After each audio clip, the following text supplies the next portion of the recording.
Sir ये valve काम क्या करता है?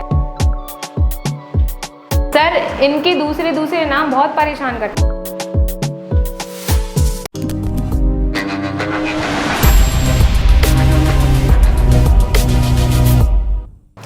नमस्कार, welcome to my channel zoo bio.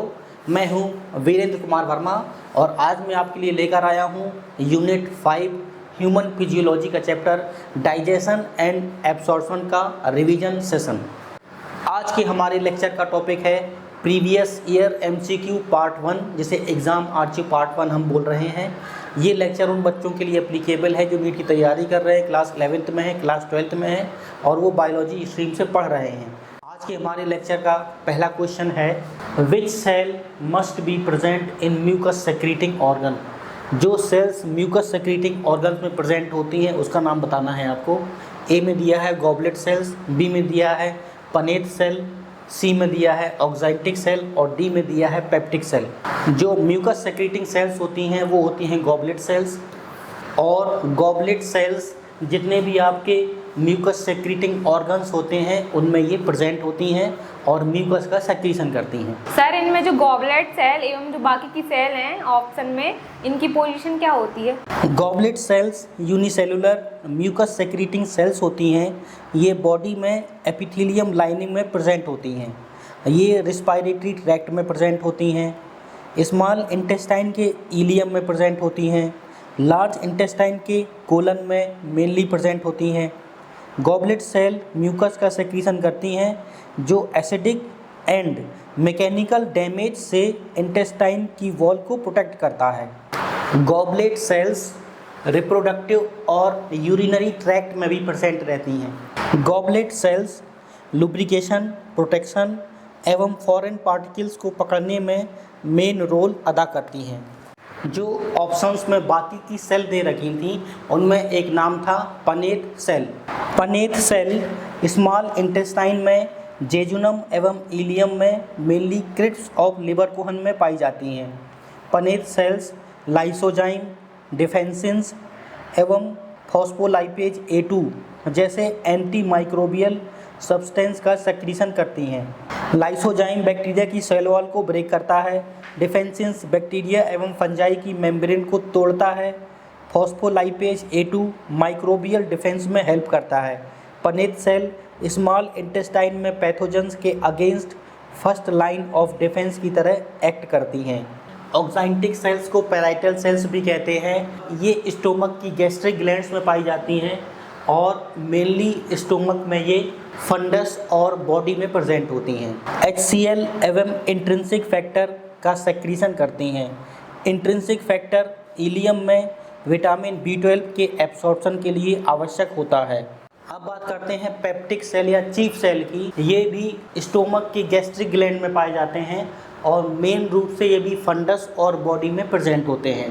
Peptic cell pepsinogen एवं गैस्ट्रिक लाइपेज का सेक्रीशन करती हैं। Which of the following terms describe human dentition. वो टर्म को बताना है जो ह्यूमन डेंटिशन को डिस्क्राइब करता है। इसका ए ऑप्शन है थीकोडोंट, डाइपियोडोंट और होमोडोंट, और बी ऑप्शन है थीकोडोंट, डाइपियोडोंट, हेट्रोडोंट, सी ऑप्शन है प्लूरोडोंट, मोनोपियोडोंट, होमोडोंट और डी ऑप्शन है प्लूरोडोंट, डाइपियोडोंट, हेट्रोडोंट। इसका जो आंसर होगा वो होगा थीकोडोंट, डाइपियोडोंट, हेट्रोडोंट। इसका बी ऑप्शन सही होगा। थीकोडोंट, डाइपियोडोंट, हेट्रोडोंट का मतलब क्या होता है? थीकोडोंट का मतलब होता है जो ह्यूमन के टीथ होते हैं वो बोन में धसे हुए रहते हैं, बोन में एम्बेडेड रहते हैं। डाइपियोडोंट का मतलब होता है ह्यूमन के टीथ ह्यूमन की लाइफ में 2 बार निकलते हैं। हेट्रोडोंट का मतलब होता है कि जो इसके टीथ होते हैं ह्यूमन के वो अलग अलग होते हैं। जैसे 4 तरह के टीथ ह्यूमंस में देखे जाते हैं, इंसाइजर, कैनाइन, प्रीमोलर और मोलर, उसे कहते हैं हेट्रोडोंट। अधिकतर mammals including human has 2 sets of teeth during their life time. Temporary milk teeth या गिरने वाले दांत, परमानेंट टीथ या एडल्ट टीथ। जब 2 बार दांत निकलते हैं तो इस तरह के डेंटिशन को डाइपियोडोंट टीथ कहते हैं। एडल्ट ह्यूमन में 32 परमानेंट टीथ होते हैं जो 4 डिफरेंट टाइप्स के होते हैं, incisor, canine, premolar and molars. इस तरह के डेंटिशन को हेट्रोडोंट डेंटिशन कहते हैं। ये दांत लोअर या अपर जॉ में इस तरह से होते हैं, 2 जोड़ी इंसाइजर, 1 जोड़ी कैनाइन, 2 जोड़ी प्रीमोलर और 3 जोड़ी मोलर्स। ऊपरी जबड़े में 16 और निचले जबड़े में 16। जब दांत जॉ बोन के सॉकेट में धसे हुए होते हैं तो उन्हें कहते हैं thecodont dentition. Which cells of crypts of Lieberkuhn secrete antibacterial lysozyme. Antibacterial lysozyme का जो सेक्रीशन करती हैं और क्रिप्स ऑफ लेबरकोहन में प्रेजेंट होती हैं, उस सेल्स का नाम बताना है आपको। ऑप्शन ए दे रखा है पनेट सेल, बी दे रखा है जाइमोजन सेल, सी है कुप्फर सेल और डी है आपका अर्जेंटाफिन सेल्स। इसका जो आंसर होगा वो होगा Paneth cell. Paneth cell antibacterial lysozyme का सेक्रीशन करती हैं और ये क्रिप्स ऑफ लेबरकोहन में प्रेजेंट होती हैं। सर जाइमोजन सेल को किसी और नाम से भी जानते हैं? जाइमोजन सेल को चीफ सेल या पेप्टिक सेल के नाम से भी जानते हैं। ये स्टोमक की गैस्ट्रिक ग्लैंड में प्रेजेंट होती हैं। ये सेल्स पेप्सिनोजन का सेक्रीशन करती हैं। अगर हम कुप्फर सेल्स की बात करें तो कुप्फर सेल्स फैगोसाइटिक होती हैं। ये माइक्रो ऑर्गेनिज्म एवं डेड सेल को इनगल्फ करके उसे नष्ट करती हैं। कुप्फर सेल्स लीवर की साइनोसॉइड्स में प्रेजेंट होती हैं। अर्जेंटाफिन सेल्स के बारे में बात कर लेते हैं। ये सेल्स क्रिप्स ऑफ लेबरकोहन में प्रेजेंट होती हैं। ये 2 हार्मोन सेक्रीटिन और हार्मोन 5-हाइड्रोक्सीट्रिप्टामीन का सिंथेसिस करते हैं। सेक्रीटिन का जिक्र आ गया है। जब एसिडिक काइम स्टोमक से डियोडिनम में पहुंचता है तो डियोडिनम के द्वारा या अर्जेंटाफिन सेल्स द्वारा सेक्रीटिन रिलीज होता है। सेक्रीटिन पानक्रीज को स्टिमुलेट करता है जिससे बाइकार्बोनेट रिच फ्लूइड का सेक्रीशन बढ़ जाता है, जिससे स्टोमक एसिड न्यूट्रलाइज्ड होता है। सेक्रीटिन बाइल के प्रोडक्शन को बढ़ाता है। ये लीवर को स्टिमुलेट करता है ताकि फैट डाइजेशन के लिए ज़्यादा बाइल बन सके। दूसरा जो हार्मोन्स है 5-हाइड्रोक्सीट्रिप्टामीन, जिसे 5-HT या सीरोटोनिन कहते हैं, ये न्यूरोट्रांसमीटर एवं हार्मोन की तरह काम करता है। गैस्ट्रोइंटेस्टिनल ट्रैक्ट में गट मोटिलिटी एवं सेक्रीशन को कंट्रोल करता है। वैसो कॉन्स्ट्रिक्टर करके ब्लड क्लॉटिंग में हेल्प करता है। ब्लड वेसल कॉन्स्ट्रिक्शन एवं हार्ट के फंक्शन को रेगुलेट करता है। A baby boy age 2 years is admitted to play school and passes through a dental checkup. The dentist observed that the boy had 20 teeth. Which teeth were absent? जो 2 साल का बच्चा है उसका जब डेंटल चेकअप होता है तो उसमें 20 टीथ होते हैं और 1 टीथ उसमें अब्सेंट होता है। उस अब्सेंट टीथ को आपको बताना है। इसका आंसर दिया है कैनाइन, प्रीमोलर, मोलर और इंसाइजर। इसका जो आंसर होगा वो होगा ऑप्शन बी प्रीमोलर। जो बच्चों में दांत होते हैं वो प्रीमोलर बच्चों में अब्सेंट होते हैं और जो मोलर होते हैं वो केवल 2 जोड़ी होते हैं। बच्चों में कुल दांतों की संख्या 20 होती है, प्रीमोलर नहीं होते एवं मोलर्स 4 जोड़ी होते हैं। Which of the following guards the opening of hepatopancreatic duct into the duodenum? इसके 4 ऑप्शन दे रखे हैं, pyloric sphincter, sphincter of Oddi, semilunar valve और इलियोसिकल वाल्व। इसका जो आंसर होगा वो होगा स्फिंक्टर ऑफ ओडाई। इसका बी ऑप्शन सही होगा। ये पूछ रहे हैं जो डियोडिनम में हेपेटोपानक्रियाटिक डक्ट खुलती है वो किसके द्वारा कंट्रोल होती है? वो होता है sphincter of ODI. Sphincter of ODI एक तरह से मस्कुलर वाल्व होता है जो इसके खुलने और बंद होने को कंट्रोल करता है, जिससे पानक्रियाटिक जूस और बाइल का सेक्रीशन डियोडिनम में होता है। Sir pyloric sphincter, semilunar valve, ileocaecal valve ये कहाँ सिचुएटेड? पाइलोरिक स्फिंक्टर स्टोमक एवं डियोडिनम के बीच में प्रेजेंट होती है, यानी स्टोमक एवं स्मॉल इंटेस्टाइन के बीच पाइलोरिक स्फिंक्टर होता है। Sphincter of ODI ampulla of waiter के नज़दीक डियोडिनम में खुलती है। स्फिंक्टर ऑफ ओडाई से मेन पानक्रियाटिक डक्ट एवं कॉमन बाइल डक्ट कंट्रोल होती है। फिगर में मेन पानक्रियाटिक डक्ट को डक्ट ऑफ विल्सन कहते हैं। डक्ट ऑफ सेंटोरिनी को भी दिखाया गया है जो एसेसरी पानक्रियाटिक डक्ट होती है। माइनर पैपिला एवं मेजर पैपिला को भी आप देख सकते हैं। जो सेमील्यूनर वाल्व होता है, सेमील्यूनर लैटिन भाषा से आया है जिसमें सेमी का मतलब होता है हाफ और ल्यूनर का मतलब होता है मून। सेमी ल्यूनर का मतलब half moon shaped. Semi lunar valve heart में वेंट्रिकल के एग्जिट पर प्रेजेंट होते हैं। हार्ट में 2 सेमी ल्यूनर वाल्व प्रेजेंट होते हैं। पहला जो होता है उसे पल्मोनरी वाल्व कहते हैं। पल्मोनरी वाल्व राइट वेंट्रिकल एवं पल्मोनरी आर्टरी के बीच में प्रेजेंट होता है। दूसरा है aortic valve. Aortic valve left ventricle एवं ऑर्टा के बीच में होता है। ये वाल्व इंश्योर करते हैं कि ब्लड का फ्लो हार्ट से लंग्स एवं बॉडी के दूसरे पार्ट्स में हो। अब बात कर लेते हैं इलियोसिकल वाल्व की। इलियोसिकल वाल्व इलियम एवं सीकम के बीच में प्रेजेंट होती हैं। सर ये वाल्व काम क्या करता है? इनका पहला काम है कि ये बैक फ्लो को रोकते हैं। कंटेंट लार्ज इंटेस्टाइन से स्मॉल इंटेस्टाइन में नहीं आ पाता। दूसरा काम है फ्लो का रेगुलेशन बनाए रखना। डाइजेस्टेड मटेरियल को ही स्मॉल इंटेस्टाइन से लार्ज इंटेस्टाइन में जाने देते हैं।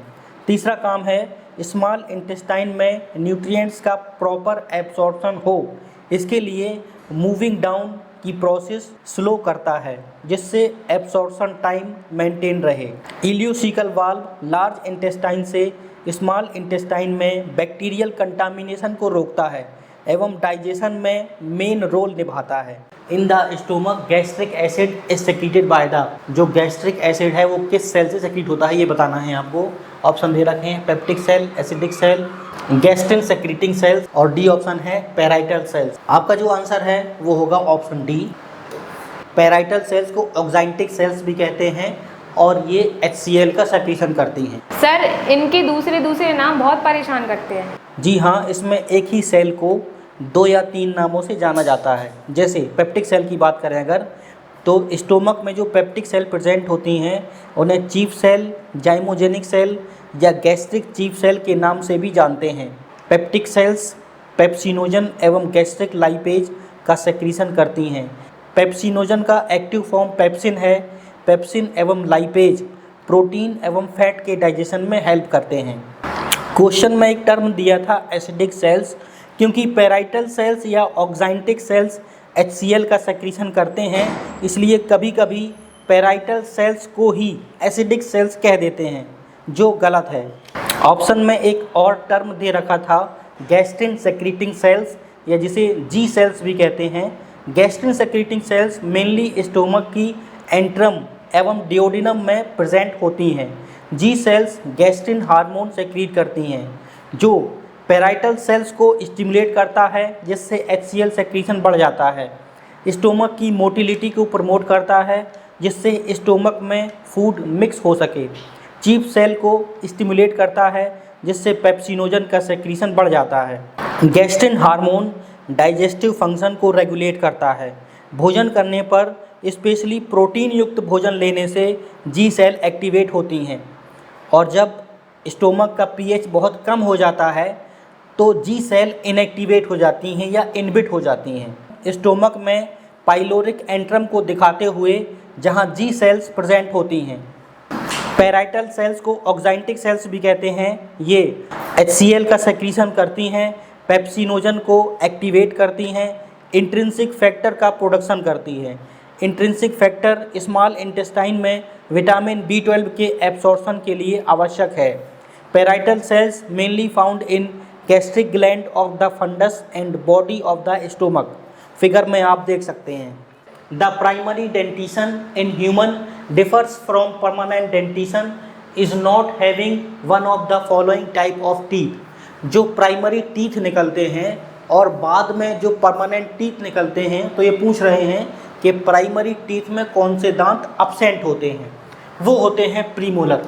बच्चों में ये जो प्राइमरी टीथ होते हैं उनमें प्रीमोलर अब्सेंट होते हैं। ये डेंटल फार्मूला दिखाया गया है। ये मिल्क टीथ का डेंटल फार्मूला है और ये परमानेंट टीथ का डेंटल फार्मूला है। आधा जबड़े के जो दांत हैं वो दिखाए गए हैं ऊपर, और आधे जबड़े के जो दांत हैं वो दिखाए गए हैं नीचे, और इनको जब डबल कर देते हैं तो हमें टोटल नंबर ऑफ टीथ मिल जाते हैं। जैसे इंसाइजर, कैनाइन, प्रीमोलर और मोलर। इस तरह से इसमें 20 टीथ प्राइमरी टीथ होते हैं, या जिन्हें मिल्क टीथ कहते हैं, और 32 टीथ परमानेंट टीथ होते हैं, जिन्हें एडल्ट टीथ कहते हैं। इसमें 2 जोड़ी इंसाइजर, 1 जोड़ी कैनाइन, 2 जोड़ी प्रीमोलर और 3 जोड़ी मोलर होते हैं। बच्चों में प्रीमोलर अब्सेंट होते हैं। आप सभी से गुजारिश है, प्लीज़ मेरे वीडियो को लाइक करिए, वीडियो को शेयर करिए, वीडियो के ऊपर कमेंट करिए और चैनल को सब्सक्राइब करने के बाद बेल आइकन को ज़रूर प्रेस करिए ताकि अगले वीडियो का नोटिफिकेशन आप तक पहुंच सके। Succus entericus is referred to as chyme, pancreatic juice, intestinal juice और गैस्ट्रिक जूस। इसका जो आंसर होगा वो है option C, intestinal juice. Intestinal juice को स्यूकस एंटेरिकस कहते हैं। The secretions of the brush border cells of the mucosa along with the secretion of the goblet cells constitute the intestinal juice और स्यूकस entericus. स्यूकस entericus Latin language से आया है। स्यूकस का मतलब होता है जूस और एंटेरिकस का मतलब होता है intestine. Succus entericus means intestinal juice. Which one of the following correctly represents the normal adult human dental formula. जो normal adult human dental formula है वो आपको बताना है। आप ऑप्शन देख के समझ गए होंगे। इसका जो आंसर होगा वो होगा option C, incisor, canine, premolar, molar, 2, 1, 2, 3। Dental formula में अपर हाफ जा और लोअर हाफ जा के टीथ दिखाए गए हैं। जब इसको हम डबल करते हैं तब टोटल नंबर ऑफ टीथ जो ह्यूमन बीइंग्स में हैं वो 32 आते हैं। Match the following structures with their respective locations in organs. A में दे रखा है क्रिप्स ऑफ लिबरकोहन, फिर बी में दे रखा है ग्लिसन्स कैप्सूल, सी में दे रखा है आइसलेट्स ऑफ लैंगरहैंस और डी में दे रखा है ब्रूनर्स ग्लैंड। इस कॉलम में दे रखा है पैनक्रीज, डिओडिनम, स्मॉल इंटेस्टाइन और लीवर। आप जानते हैं जो क्रिप्स ऑफ लिबरकोहन होता है वो स्मॉल इंटेस्टाइन में प्रेजेंट होती हैं, ए का स्मॉल इंटेस्टाइन। अब ग्लिसन्स कैप्सूल की बात करते हैं। ग्लिसन्स कैप्सूल जो होते हैं वो प्रेजेंट होते हैं लीवर में, तो इसका जो बी का होगा 4th। आइसलेट्स ऑफ लैंगरहैंस की बात करें अगर, तो आइसलेट्स ऑफ लैंगरहैंस प्रेजेंट होता है पैनक्रीज में, तो सी का होगा आपका पहला। बचा आपका Brunner's gland. Brunner's gland present होती हैं डिओडिनम में। अब आप देख सकते हैं कौन सा सही होगा। ए का है आपका तीसरा, ए का है तीसरा, यहाँ भी, यहाँ भी, यहाँ भी है। बी का देख लेते हैं। बी का है आपका चौथा, बी का चौथा आपका यहाँ पर है, यहाँ भी है। सी का है पहला, सी का पहला यहाँ है और डी का है आपका दूसरा। इसका डी ऑप्शन सही होगा। सर ब्रूनर्स ग्लैंड केवल डिओडिनम में होती हैं या कहीं और भी होती हैं? ब्रूनर्स ग्लैंड केवल डिओडिनम में प्रेजेंट होती हैं, स्पेशली सब म्यूकोसा लेयर में। ब्रूनर्स ग्लैंड एल्केलाइन म्यूकस का सेक्रीशन करती हैं जो डिओडिनम को एसिडिक गैस्ट्रिक से प्रोटेक्ट करता है एवं डाइजेशन में हेल्प करता है। फिगर में जोहान कॉनराड ब्रूनर को दिखाया गया है जिन्होंने ब्रूनर्स ग्लैंड की खोज की थी। ब्रूनर्स ग्लैंड केवल डिओडिनम में प्रेजेंट होती हैं। क्रिप्स ऑफ लिबरकोहन स्मॉल इंटेस्टाइन के तीनों पार्ट्स डिओडिनम, जेजुनम एवं इलियम में प्रेजेंट होती हैं। इन क्रिप्स ऑफ लिबरकोहन में स्टेम सेल्स होती हैं जो इंटेस्टिनल लाइनिंग को रेगुलेट करती हैं, डाइजेस्टिव एंजाइम सेक्रीट करती हैं, म्यूकस का सेक्रीशन करती हैं जो डाइजेशन में हेल्प करता है। ग्लिसन्स कैप्सूल लीवर में प्रेजेंट होता है। जैसा नाम से क्लियर है, ग्लिसन्स कैप्सूल शब्द लगा हुआ है जो कि लीवर की एक कवरिंग है जो थिन फाइबरस कनेक्टिव टिश्यू की बनी होती है।